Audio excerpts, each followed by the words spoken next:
2012 south ஐலாண்ட்ல இருக்கிற எரிமலை குழம்பால உருவான இந்த ஒரு பள்ளத்தாக்கு தான் உலகின் மிக அழகான பள்ளத்தாக்குன்னு சொல்லப்படுது. இந்த ஒரு இடத்தை சுத்தி பார்க்கறதுக்காக பஸ்ல ஒரு டூரிஸ்ட் குரூப் 31 பேரோட வந்து இந்த இடத்தை சுத்தி பார்க்க ஆரம்பிக்கிறாங்க.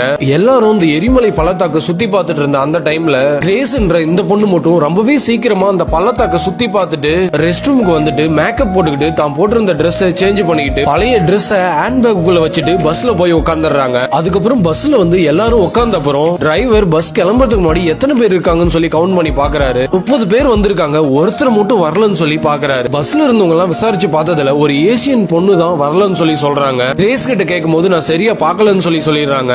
ரொம்ப நேரம் ஆகியும் வராதனால போலீஸ்ல கம்ப்ளைண்ட் கொடுத்து அந்த எரிமலை பள்ளத்தாக்கு முழுசும் 15 மணி நேரம் ஹெலிகாப்டர் எல்லாம் வர வச்சு தேடி இருக்காங்க. ஆனா கிடைக்கவே இல்ல. அதுக்கப்புறம் கிரேஸ் தன்னோட பேக ஓபன் பண்ணி பார்த்த அப்புறம் தான் தெரியுது தொலைஞ்சு போனதா இவங்க எல்லாம் சொல்றது தன்னதான் சொல்லி.